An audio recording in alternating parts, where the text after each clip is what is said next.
একটি শান্ত গ্রাম, নাম চরনগর। ধান খেতে বাতাস বইছে, পাখির কিচিরমিচির শব্দ। গ্রামের মাঝখানে এক কুঁড়ে ঘর, সেখানে থাকে এক কিশোরী মেয়ে মৌ। বয়স ১৩, গায়ের রং উজ্জ্বল, মুখে মায়া।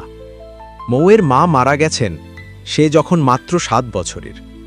তার বাবা হাশেম মিয়া পরিশ্রমী কৃষক, মেয়েকে খুব ভালোবাসতেন। একদিন গ্রামের মানুষরা হাশেম মিয়াকে বোঝায়,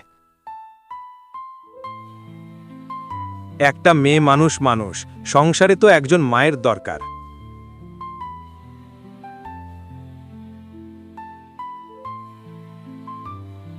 হাশেম মিয়া দ্বিতীয় বিয়ে করেন মালতী বেগম নামে এক নারীকে। বিয়ের পর প্রথম দিকে মালতী বেশ ভালো ছিলেন, রান্না করতেন, হাসতেন, মৌকে বলতেন, মা বলে ডাকবি, আমি তোর নিজের মায়ের মতো। মৌ খুব খুশি হয়েছিল। সে ভেবেছিল অবশেষে তার জীবনে আবার মায়ের স্নেহ ফিরে এসেছে। কিন্তু সময় গড়ালেই বোঝা গেল এই মায়ের মুখের হাসি কৃত্রিম। এক সকালে মালতী রান্নাঘরে কাজ করছে, মৌ পানি আনতে গিয়ে দেরি করল একটু।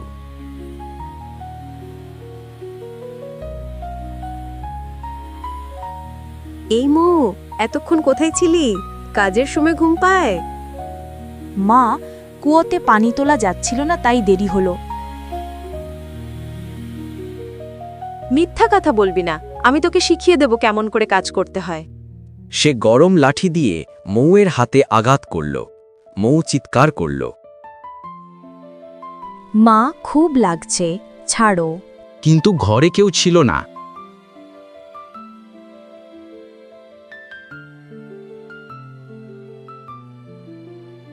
সন্ধ্যায় হাশেম মিয়া বাড়ি ফিরলেন। মৌয়ের হাতে দাগ দেখে জিজ্ঞেস করলেন, মা, তোর হাতে কি হলো? কাজ না করে ঘরে দৌড়াদৌড়ি করছিল, হাড়িতে হাত পুড়েছে। হাশেম মিয়া চুপ করে গেলেন। তিনি ভাবলেন হয়তো ভুল হয়েছে, কিন্তু মালতীর কথা অগ্রাহ্য করতে পারলেন না।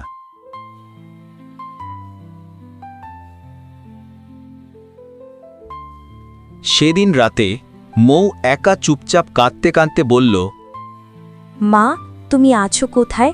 আমি একা হয়ে গেছি।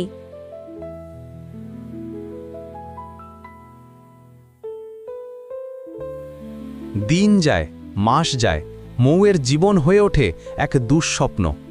সকালে উঠেই পানি আনা, গরু চড়ানো, রান্না করা, ঘর ধোয়া, সব কাজ ওর কাঁধে।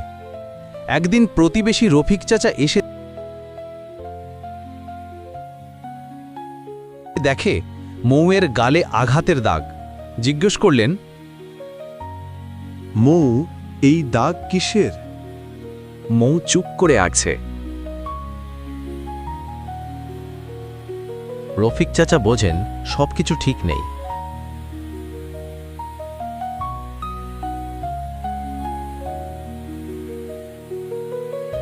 তিনি হাশেম মিয়াকে সাবধান করেন, তোমার মেয়েটা কষ্টে আছে, একটু লক্ষ্য রাখো। কিন্তু মালতী কথায় কথায় কেঁদে হাশেম মিয়াকে এমনভাবে প্রভাবিত করল যে তিনি কিছুই শুনলেন না।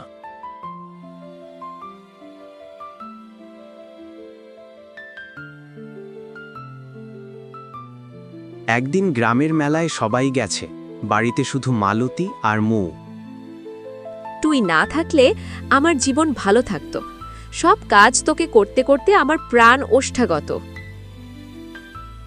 আমি তো চেষ্টা করি মা, আপনি খুশি হন না কেন? তোকে খুশি হতে দেখলেই আমার রাগ হয়। এই বলে সে মৌয়ের মাথায় পানি ভরা কলস ছুঁড়ে দেয়। মৌ অজ্ঞান হয়ে পড়ে যায়। ভোরে প্রতিবেশী রফিক চাচা এসে দেখে মৌ অজ্ঞান অবস্থায়। তিনি সঙ্গে সঙ্গে মৌকে নিজের বাড়িতে নিয়ে যান, চিকিৎসা করান। কয়েকদিন পর মৌ সুস্থ হয়। রফিক চাচা বলেন, তুই ভয় পাবি না মা, আমি তোর পাশে আছি। তিনি মৌকে শহরের এক স্কুলে ভর্তি করে দেন। মৌ নতুন জীবনে পা রাখে, বই, বন্ধু ও আশার আলোতে। মৌ দিনরাত পড়াশোনা করে।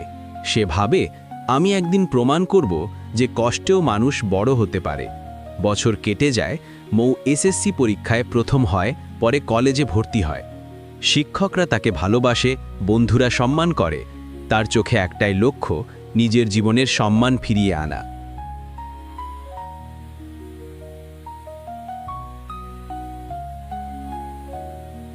এইদিকে মালতীর স্বভাব আরও খারাপ হয়।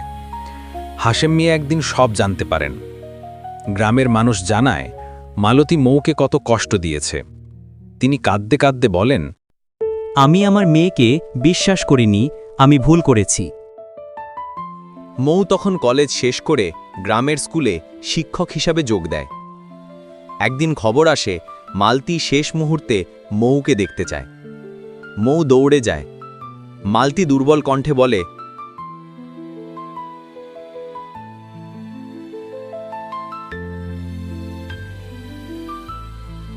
মৌ, আমি তোকে অনেক কষ্ট দিয়েছি, ক্ষমা কর। মা, আমি আপনাকে অনেক আগেই ক্ষমা করেছি। আপনি আমার মায়ের জায়গায় ছিলেন। মালতীর চোখে অশ্রু গড়িয়ে পড়ে। সে শান্তভাবে শেষ নিঃশ্বাস নেয়।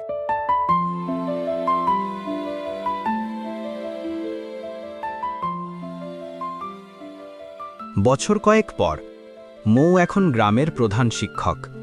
সে অনাথ ও অবহেলিত শিশুদের জন্য স্কুল খুলেছে। তার জীবনের মূল কথা, অন্যায় করলে ধ্বংস, কিন্তু ক্ষমা দিলে মুক্তি।